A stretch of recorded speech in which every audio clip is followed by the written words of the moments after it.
The Hunter Area Health Service says its new funding scheme will revolutionise the management of surgery, and hospitals and patients are said to benefit. Elsewhere in Australia, hospitals receive funding in a lump sum to be spent as they choose. But 5 Hunter hospitals will share a pool of more than $50 million for surgical use only, and will be paid as each operation is completed. In the Hunter, the difference is that we're asking the hospitals to undertake a fairer mix of surgery. It's not just a funding scheme to do more operations. We want to make sure they do the right mix of operations. That's good news for those needing ear, nose and throat surgery or knee operations, procedures traditionally at the bottom of waiting lists. The Health Service says the plan is a first for the country. The John Hunter, Royal Newcastle, Belmont, Maitland and Kurri hospitals are participating in the scheme. And there's been renewed fears that the Hunter could be deprived of its extra $6 million in hospital funding because of the state government's about-face over funding to Sydney's inner-city services. But after discussions with the Health Minister, Dr Smythe has confirmed there'll be no changes. So the $6 million is safe and sound, and it's here in the Hunter. Sarah Griffiths, NBN News.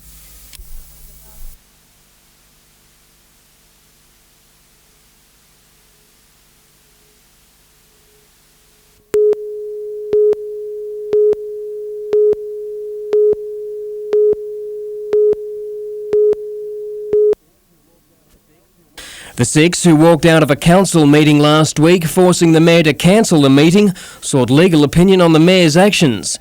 Solicitors Abbott Tout said it was their view that a letter from the local government minister to the mayor on September 4 has no legal foundation. Also, the decision by the mayor to cancel 2 meetings this month was illegal under the Local Government Act. Councillor Ray Fairweather says the group is now meeting to discuss the reply. The Mayor, Councillor John Martin, told NBN tonight he acted in accordance of the Minister's direction. He said the Minister would override any legal opinion obtained by an individual or a group of councillors.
The spacious grounds of the ex-Services Memorial Centre at Bolton Point may be idyllic, but for 24 residents, it's private space that's a premium.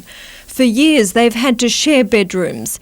The donation from the Veterans Affairs Department will mean an upgrade in accommodation. It allows us now to provide that very important factor that all Australians want to have a single room to themselves individually and their own ensuite. $700,000 will be spent on refurbishing this old building, with the Department of Health and Family Services also contributing. Minister for Veterans Affairs Bruce Scott said it's unacceptable for veterans who've given so much to share rooms. And this is just a very small way of continuing to say as a nation, thank you for that contribution. And it's good news also for another generation, with dozens of children from Gateshead West putting new playground equipment to the test. With the help of $15,000 from Lake Macquarie Council, the local community has converted this once barren area to an attractive park. Sarah Griffiths, NBN News.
$10, $6 and $9, $4.60 and $1.90, $2 and $4.60, the Quinella $12.40 and the trifecta $393.80. Back to race 4 now, the Ascot Vale Stakes.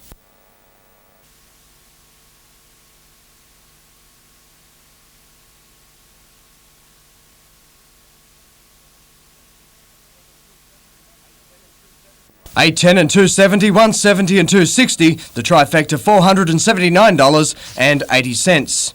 Crack 4-year-olds return to the racetrack at Randwick today for the running of the Weight for Age Chelmsford Stakes.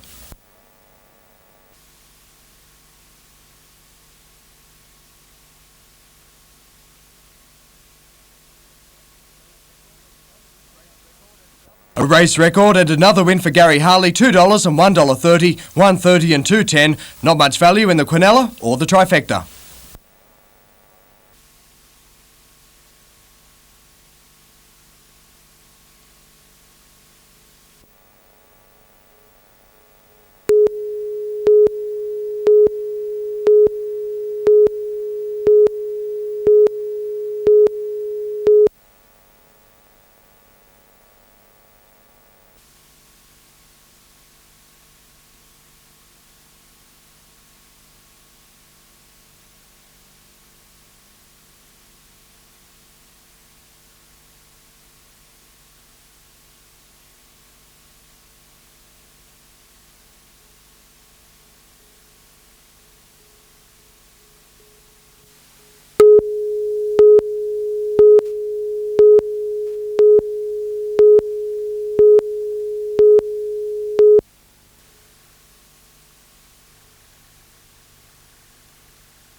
On November the 13th last year, two men armed with a shortened firearm burst into the Paxton General Store and demanded money.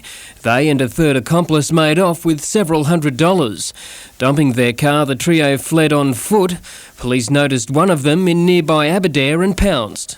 She continued to struggle with the firearm, attempting to point it at Senior Constable Beard, and it was basically a case of restraining her so that we were able to free the firearm from her grasp before she did any damage with it. Detective Sergeant Peter Fox and Senior Constable Jeffrey Beard were recognised for their bravery today, both awarded region commendations. Detective Sergeant Fox is pleased to see their efforts recognised. Oh, it's always pleasing. It's always a nice feeling to have your family and to know that the department does give you some form of recognition for work you do out there in the field. Today's ceremony at Maitland Town Hall also recognised the efforts of a further 50 Upper Hunter police and administration staff.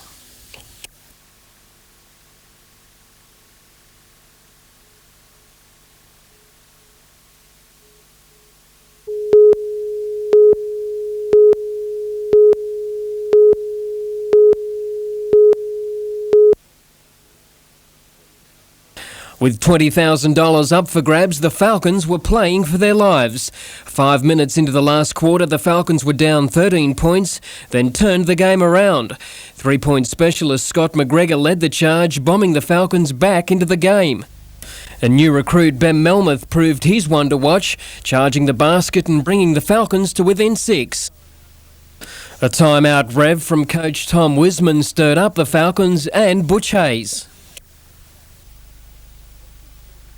But constant pressure from the Magic led to a series of fouls by the Falcons, letting the game slip away. Inside the last minute, Reece Johnson landed this three-pointer to bring the Falcons within 2 points. But it was too late, South East Melbourne Magic taking the game and the winner's check. After the game, the Magic's Tony Ronaldson was full of praise for the Falcons. Newcastle are a team with a lot of talent, a lot of potential, and even though they might just miss out this year, if they don't get in, they'll be a force next year.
At around 4 o'clock yesterday, Senior Constable Michael Cashman and his partner confronted a man in Delarate Square. After a chase through the backyards of West Waratah, the man turned on Senior Constable Cashman, who was by this time alone. He was punched in the face, knocked to the ground, then kicked in the ribs and jaw. Despite a suspected broken nose and severe bruising, he was at work today helping police with their investigations. Houses throughout the area were searched.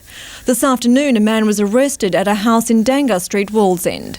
He's been charged with assault occasioning actual bodily harm, assaulting a police officer, 10 counts of break, enter and steal, and breaching bail conditions. He's been remanded in custody and will appear in Newcastle Court tomorrow. Sarah Griffiths, NBN News.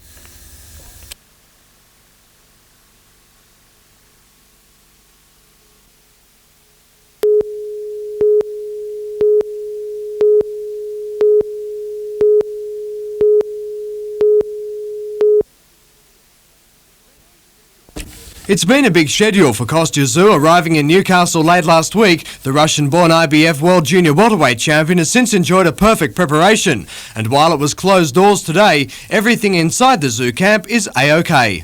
It's just the waiting game. Whatever comes on your mind, you might want to walk, you might just want to sit down and watch a video. It's just countdown time. Australian bookmakers are convinced the world champ is ready to produce his best. He's been quoted at 6-1 on to successfully defend his title and is also odds on to win by knockout. But Bergman supporters think otherwise and are rushing to get the underdog's odds of 3-1. This is upset, believe me. I mean, not in our sense that we feel it's going to be an upset. We feel like we can win. But for a lot of people, it's going to be an upset. It's a fight promoters dream of. Both boxers will enter the ring with undefeated records and with the support of their country behind them. Tomorrow's bout will be broadcast to an estimated audience of 40 million people in more than 80 countries. Zedric Kushner says it's one of the best fights he's been involved in. The loss for Bergman is devastating, and if Costa were to lose his title all of a sudden, he's fighting for $20,000 again. It's bigger money tomorrow. While the main prize is the prestigious world title, the pair will also share in what's believed to be around $625,000 from television rights and gate takings. Jonathan Upton, NBN News.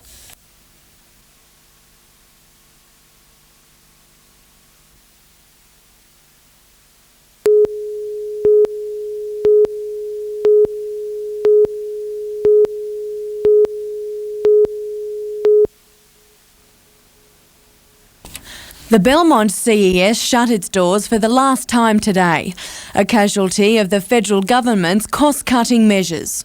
It's a black day for Belmont. We're seeing Medicare to be closed, the CES to be closed, services to be reduced, services to be withdrawn. So it just gets tougher and tougher. The move has outraged locals who rallied to save the branch to no avail. They have called on Peter Morris to present a petition to Parliament slamming the closure. The Lake Macquarie area has an unemployment rate which is between 3% and 4% above the state and national average.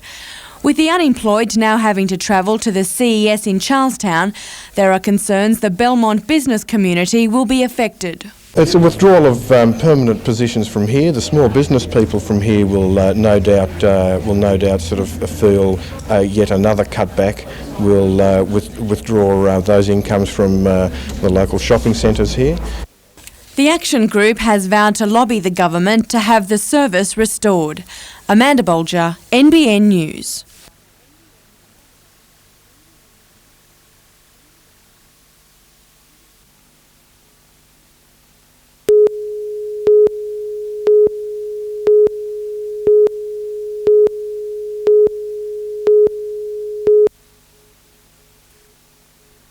The bus terminus behind the Esplanade Hotel has stirred mixed emotions from neighbours and the business community.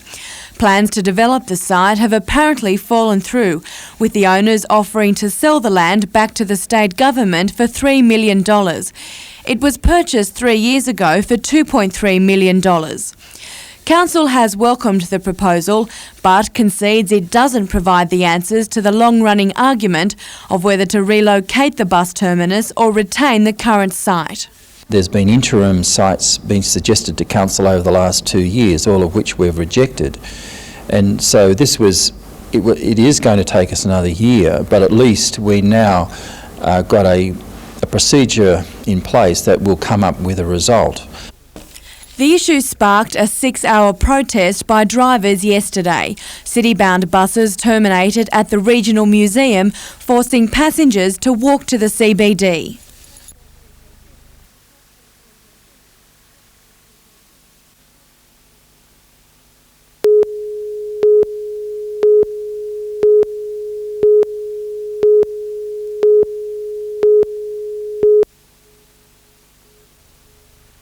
The report is bad news for those using the Hunter River. It took 2 years to complete the report, but there's no improvement in water quality since 1993. The report is not good news. What it shows is elevated levels of fecal coliform, which were a bacteria, at 3 of the 4 sites that were tested. Those areas with high counts include Singleton and sections of the Upper Hunter. Fecal matter from livestock enters the water from riverbanks during times of floods. The high counts have made recreational use of the river dangerous, with swimmers risking ear and stomach infections. They should avoid activities like swimming and skiing in the river because the counts are high. So it would be prudent not to be swimming in those areas where we've got those high counts. The Department of Conservation and Land Management is talking with local landholders in an attempt to keep livestock away from riverbanks. Meanwhile, the state government has awarded $650,000 to reduce the risk of serious flooding in the Hunter Valley. Extra levee banks, floodgates and canals will be constructed in flood-prone areas with the money.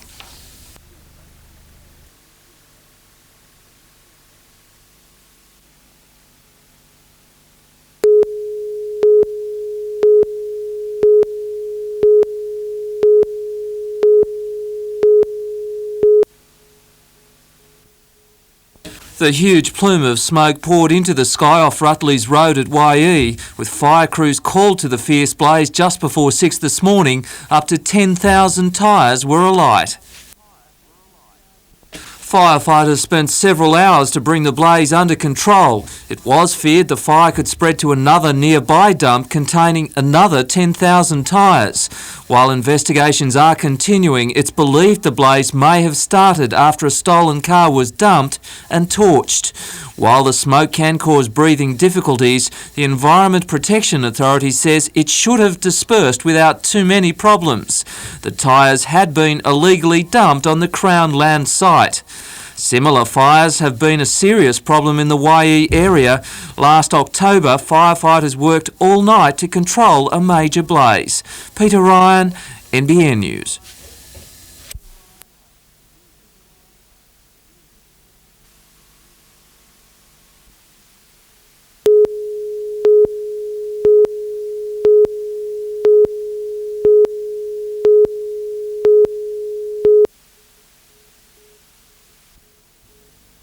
The keel laying or birth of a new ship has always been steeped in tradition for the Navy, even in an era where steel has given way to plastic hulls packed with integrated circuitry and communication systems.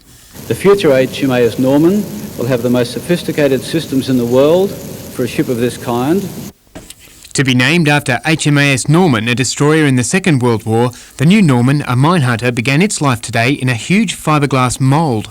It's fitting that the proud traditions which her predecessor helped to establish will live on in your Australian fleet of the future.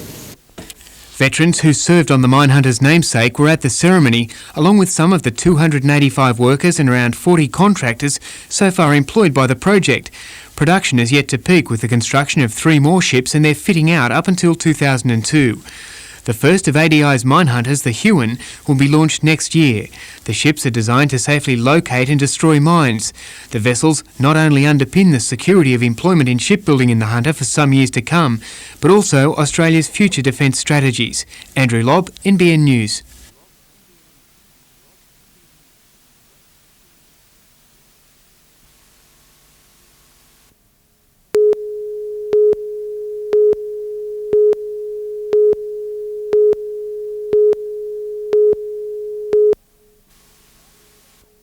David Brown was stopped by police early last month at Revesby after stealing a bus from the Blue Ribbon Company at Maitland and leading police on a 250-kilometre chase along the F3 freeway and through parts of Sydney. He was unlicensed to drive a bus, had ignored several red lights and had reached a speed of 100 kilometres an hour. He told police he was heading to Goulburn to see a friend. Today, David Brown was sentenced to 7 months jail and disqualified from driving for 4 years. Mr Brown's solicitor Chris Peters said his client suffers from a slight developmental disability and as such would find jail very difficult. He asked that instead he be kept at Endeavour House where he could be rehabilitated. However, Magistrate Richard Wakely found the offences were so serious that a full-time custodial sentence was the only option. In sentencing Mr Brown for stealing the bus, he also took into account charges of dangerous driving, driving unlicensed, resisting arrest and 2 separate assault matters. As to compensating Blue Ribbon coaches for $18,000 damage to the bus, Mr Wakely found Mr Brown would be unable to pay that bill. However, the company does have this reminder of the incident. Before stealing the bus and crashing through a security fence, David Brown signed out for petrol. Jodie McKay, NBN News.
The 4-day Mining and Energy Expo at Bayswater Power Station in Muswellbrook is expected to attract up to 10,000 visitors.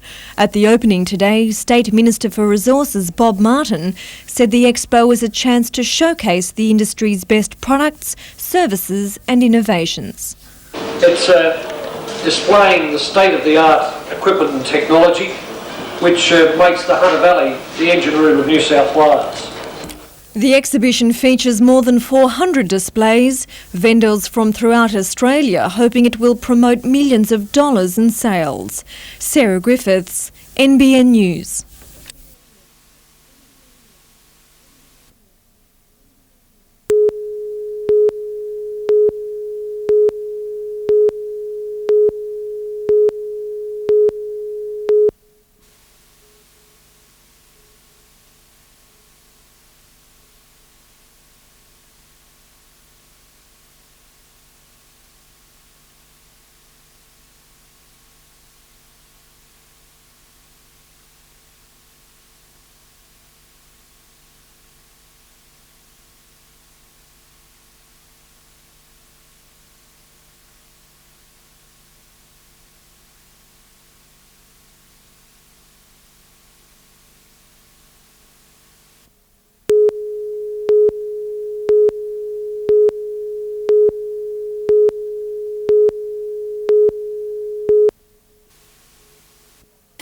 Denman almost made the grand final last weekend, but a 2-point loss to Scone sent the Red Devils out for another match against Singleton. They started well enough, a dash by halfback Robbie Saunders and Denman led 4-2. And when the Greyhounds' opposition was shrugged off 5 minutes later, the commentators were excited again. 8-2, but that's about as good as it got for Denman. A fortunate bounce and plenty of determination just before the break, and the Greyhounds narrowed the deficit before a second-half blitz made a mockery of Denman's defence. The Red Devils went to sleep as the Greyhounds bolted towards the grand final. Try after try made it 31-8 on the siren. Singleton through to next weekend's big one against Scone. Jonathan Upton, NBN News.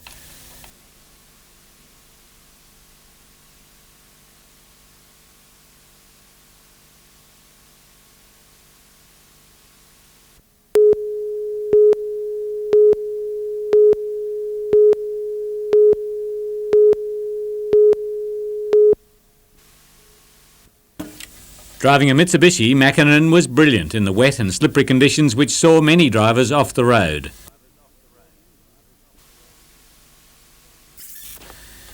A minute and 17 seconds behind Mackinnon was Sweden's Kenneth Eriksson in a Subaru. Spaniard Carlos Sainz finished third in a Ford. The treacherous road saw top Australian drivers Neil Bates and Michael Guest bogged, Guest recovering to finish 21st. The first Australian home was Ed Ordinsky in a Mitsubishi.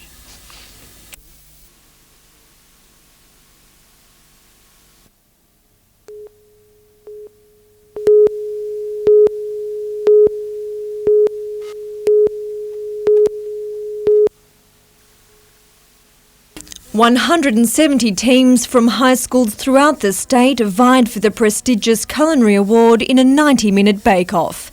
For these Year 10 food technology students at Terrigal High, the win recognises hundreds of hours spent researching, preparing and cooking. It's unbelievable.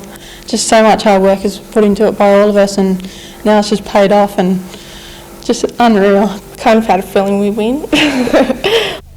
The competition also tests business skills, the group wowing judges at the finals in Sydney with their concept of a vegetarian cafe and 3 innovative dishes. It's the second successive year the school has won the award. For teacher Susan Yates, it's not the win or the thousands of dollars in prizes that's important. Boosts their self-confidence, improves their skills and they have a good time. And while the young chefs are inspired to pursue careers in the industry, there's something else that motivates them. We like food. Sarah Griffiths, NBN News.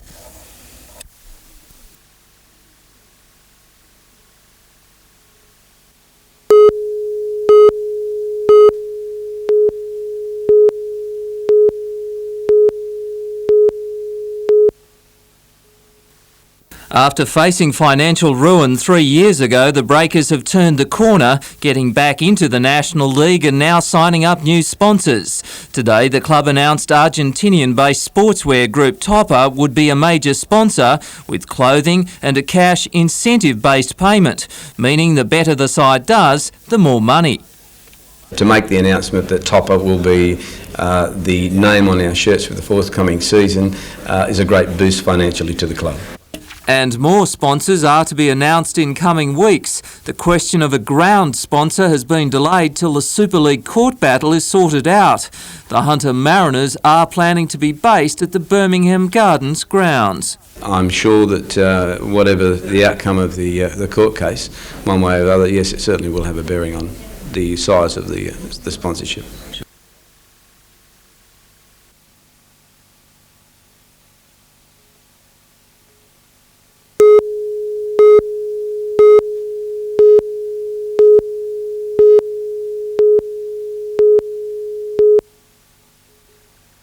Bitu bush was first introduced in a bid to stabilise sand dunes along the coast, but the woody perennial has now run out of control, infesting large parts of the coast and also working its way through national parks, taking over the native vegetation. Port Stephens Council today held a special demonstration day to look at various ways of controlling and removing the plant. While chemical sprays are sometimes effective, the best method is often to remove the weed completely. The hard part is keeping it away. And it's quite difficult to remove. What we've found is that even after getting rid of bitu bush from an entire area, the seeds remain viable in the ground for up to 7 years. So that means coming back year in, year out. Environmental Projects Officer at Port Stephens Council, David Bonger, says it's important residents and community groups become aware of local infestations to ensure that work to clear and then replant affected areas continues. We even have some people who collect and pull out bitu bush whenever they go for a walk down to the beach, and that's something that we can all do as we're wandering along a trail.